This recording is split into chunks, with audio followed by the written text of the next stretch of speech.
रोज रोज नाश्ते में क्या बनाएं या लंच या डिनर जल्दी से बन जाए और बहुत टेस्टी भी लगे, तो आप ये रेसिपी ट्राई कर सकते हैं। खाने में बहुत लाजवाब है और हेल्दी भी है, बहुत कम घी या तेल में बन जाएगी। तो चलिए रेसिपी शुरू करते हैं। Hello friends, welcome to my channel easy and tasty. इसके लिए सबसे पहले मैंने 1.5 कटोरी के लगभग बेसन लिया है। अब इसमें आप 1.5 कटोरी के लगभग ही हम गेहूं का आटा डाल देंगे। वैसे कोई परफेक्ट नाप नहीं है, आप गेहूं का आटा थोड़ा कम और बेसन थोड़ा ज़्यादा ले सकते हैं। आधा चम्मच के लगभग भुना जीरा पाउडर, आधा चम्मच लाल मिर्च पाउडर डाल देंगे।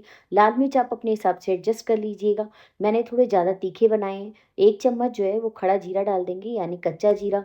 एक छोटा चम्मच ही हम इसके अंदर अजवाइन को हथेली से क्रश करके डाल देंगे, इससे बहुत बढ़िया खुशबू आएगी। खूब सारी हरी मिर्चें डाल देंगे। अगर आप भी मेरी तरह चटपटा खाने के शौकीन है ना, तो मसाले इतने ही डालिएगा। आधा चम्मच हल्दी पाउडर, और वरना आप लाल मिर्च अपने हिसाब से एडजस्ट कर लीजिएगा। एक चम्मच नमक डाल देंगे।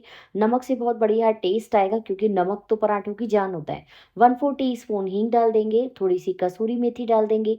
अगर कोई एक आध मसाला आपके घर में ना हो तो स्किप कर दीजिएगा। एक चम्मच मैंने इसमें अनारदाना पाउडर डाला है। एक चम्मच चाट मसाला डाला है। अनारदाना पाउडर की जगह आप चाट मसाला 1.5 चम्मच कर सकते हैं। और साथ में हम इसके अंदर डाल देंगे दरदरा पीसा हुआ एक छोटा चम्मच के लगभग धनिया। एक चम्मच ही दरदरी पीसी हुई सौंफ डाल देंगे। इन सारे मसालों से इतना मसालेदार पराठा बन के तैयार होगा ना, कि आप एक बार बनाएंगे तो आपका मन करेगा रोज रोज बनाएं। अब इसमें एक चम्मच के लगभग हम इस अदरक को बारीक कूट के डाल देंगे और खूब सारी प्याज डाल देंगे। मैंने इसमें कम से कम 2 बड़े साइज के प्याज को बारीक बारीक चॉप कर लिया है। मिक्सर में चॉप मत कीजिएगा, हाथ से ही बारीक बारीक चॉप कीजिएगा, तभी ज़्यादा कुरकुरा टेस्ट आएगा। एक बड़ा चम्मच देसी घी या मक्खन डाल देंगे। खूब सारा हरा धनिया डाल देंगे। सारी चीज़ें डालने के बाद अच्छे से इसको लगातार मिक्स कर लेंगे, और ताकि घी और मसाले जो हैं वो सारे आटे और बेसन में अच्छे से मिक्स हो जाएं।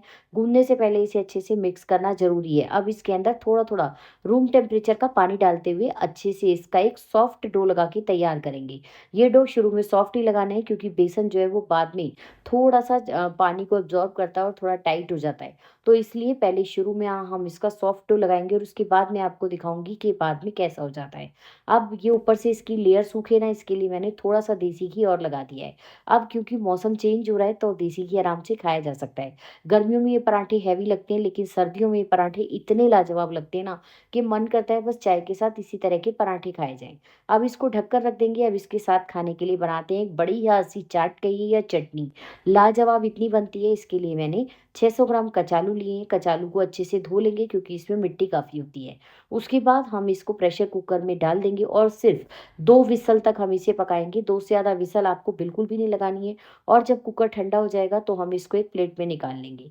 ये देखिए, इसमें काफ़ी सारा जो है पोर्शन खराब ही होता है। ऊपर से बहुत मोटा सा हिस्सा हमको निकालना होगा, और इस तरह से जैसे आलू को, उबले हुए आलू को हम छीलते हैं ना, बिल्कुल इसी तरह से हम इसको भी छील कर तैयार कर लेंगे।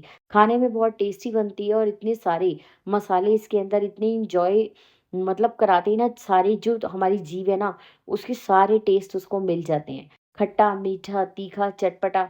और एक बार आप ये कचालू चाट बनाएँगे, मैं तो कम से कम जब तक कचालू बाज़ार में आता है ना, कचालू की चाट खत्म होने ही नहीं देती। बनाती रहती हूँ, और आराम से 3-4 दिन तक नाश्ता, पराठा, दाल-चावल सबके साथ मन करता है बस इसी चाट को खाओ, क्योंकि इसके अंदर ज़रा-सा भी तेल या घी तो होता ही नहीं है, और सिर्फ़ मसाले होते हैं जो हमारे खाने का स्वाद बढ़ाते हैं और डाइजेशन इम्प्रूव करते हैं। इस तरह सारे कचालू को हम छील लेंगे। उसके बाद हम इसके पतले-पतले टुकड़े काट लेंगे। आप अगर थोड़े मोटे टुकड़े काटेंगे ना, तो वो खाने में उतना स्वाद नहीं आएगा। तो इस तरह से जिस तरह मैं आपको दिखा रही हूँ, बिल्कुल पतले-पतले टुकड़े काटिएगा, और आप इसे 3 से 4 दिन तक फ्रिज में रख के एन्जॉय कर सकते हैं। खाने में बहुत टेस्टी बनते हैं। बस इस तरह से मैंने सारे कचालू जो हैं वो काट कर तैयार कर लिए हैं। तो चलिए अब इनको एक बड़े बाउल के अंदर ट्रांसफ़र कर लेंगे, और फिर इसमें कुछ ख़ास मसाले डालेंगे। ये कचालू चाट जो है पापड़ी के साथ भी खाई जाती है, दही भल्ले के साथ भी खाई जाती है, पर हम तो पूरी पराठे के साथ ही खाते हैं। जब भी कोई पराठा बनाना हो ना, इस चाट को आप साथ में सर्व कर दीजिए, या चटनी। उसके बाद आप कोई भी अचार वग़ैरह कुछ भी नहीं खाना चाहेंगे, कि इतना टेस्टी बनता है। इस तरह से सारे कचालू मैंने काट लिए हैं। सारे कचालू काटने के बाद हम इन्हें एक बड़े से बाउल के अंदर डाल देंगे, क्योंकि सारे मसाले इस कटोरे में आराम से मिल जाएंगे। अब आधा चम्मच के लगभग पुदीना पाउडर डाला है। एक छोटा चम्मच मैंने इसके अंदर नमक डाला है। आधा चम्मच इसमें हम काला नमक डाल देंगे।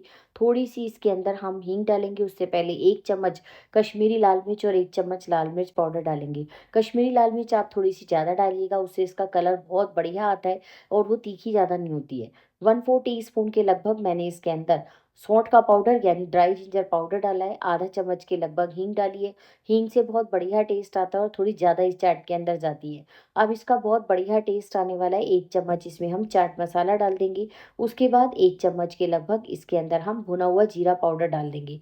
भुने जीरे से इसका भी बहुत बढ़िया टेस्ट आता है। ये देखिए मैंने इसके अंदर भुना जीरा डाल दिया और 2 चम्मच के लगभग जो गुड़ वाली शक्कर होती है या तो आप वो डालिए, मेरे पास आज नहीं थी तो मैंने जो शुगर पाउडर होता है ना वो डाल दिया। और खूब सारा इसके अंदर हम अदरक को बारीक कूट के डाल देंगे। अब मौसम जो है वो चेंज हो रहा है, तो अगर आप अदरक को ज़्यादा मात्रा में खाते हैं ना तो वो आपको फ़ायदा करेगी। और खूब सारी हरी मिर्चें डाल दीजिए। अगर आप बच्चों के लिए भी ये बना रहे हैं तो हरी मिर्च थोड़ी सी कम डालिएगा, पर इतनी हरी मिर्चें आराम से डल जाती हैं। अब इसके अंदर हम 2 पूरे नींबू का रस निचोड़ देंगे। वैसे इसमें चाट मसाला डाल दिया है, लेकिन नींबू के रस से बहुत बढ़िया टेस्ट आता है, तो ज़रूर से डालिएगा। ये चाट ऐसी है कि आप इसे दाल चावल के साथ, पराठे के साथ, किसी भी चीज़ के साथ सर्व कर सकते हैं। दही भल्ले पे डालिए या पापड़ी चाट के ऊपर डालिए, और या फिर इसको 3-4 दिन तक किसी भी काँच के बर्तन में स्टोर करके रख दीजिए। बहुत ही टेस्टी लगती है खाने में और चटपटी मसालेदार होती है एकदम से। और मसालेदार तो होगी, आपको आपने मेरे को देख ही लिया है कि मैंने इसमें कितने सारे मसाले डाले हैं। अब इसको हम अच्छे से मिक्स कर लेंगे। ये देखिए जैसे-जैसे मिक्स होती जाएगी ना, तो इसके अंदर जो हमने शुगर पाउडर डाला है ना और नींबू, उसकी वजह से इसके अंदर एक बिल्कुल हल्का-सा चटपटा ग्रेवी टाइप यानी रस्से टाइप बन जाएगा, जिससे ये खाने में बहुत टेस्टी लगेगी और बहुत अच्छी लगेगी। बिल्कुल सूखी-सूखी ये चाट नहीं रहनी चाहिए। अगर आपको लगे कि इस समय आपकी ये चाट थोड़ी-सी सूखी है, तो आप 2 चम्मच के लगभग इसमें पानी डाल सकते हैं। बस अब खूब सारा हरा धनिया डाल देंगे, बढ़िया चाट तैयार है।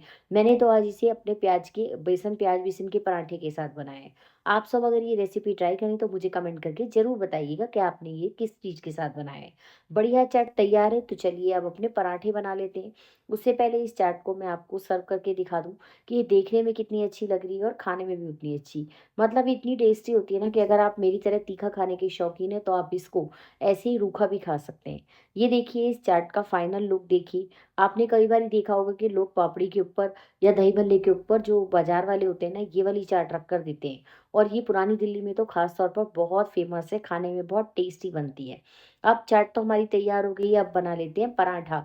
अब इसके साथ मैंने ये जो प्याज़ का पराठा बनाया है, आटा हमने गूँध कर रखा था ना, ये देखिए। थोड़ी देर रखने के बाद ये थोड़ा-सा हार्ड हो गया है, तो हम इसे एक बार और गूँध कर थोड़ा-सा सॉफ्ट कर लेंगे, यानी नॉर्मल कर लेंगे।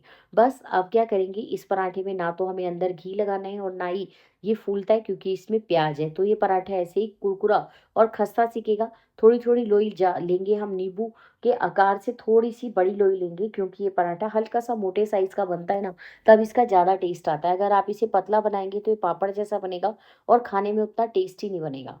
लेकिन थोड़ा-सा मोटा रखेंगे और साइज़ में छोटा रखेंगे, तो ये पराठा देखने में बहुत अच्छा भी लगता है और एकदम खस्ता सिकता है।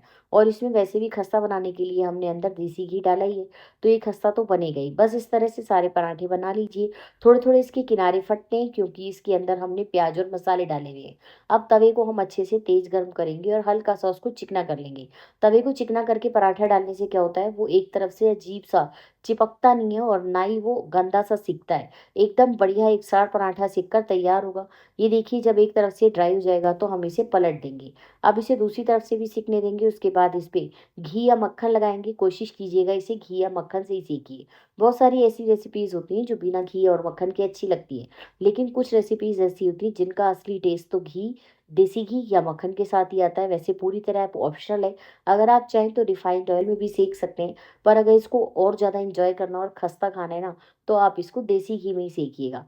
बस इस तरह से जब बिल्कुल गैस का फ्लेम लो करके जब एक तरफ से सिक जाएगा तो हम इसे दूसरी तरफ से सेक लेंगे। बस इसी तरह से सारे पराठे अच्छे-अच्छे सेक कर तैयार कर लेंगे। वीडियो बहुत लंबी हो जाती है, इसलिए मैंने आपको एक पराठा सेक कर दिखा दिया है।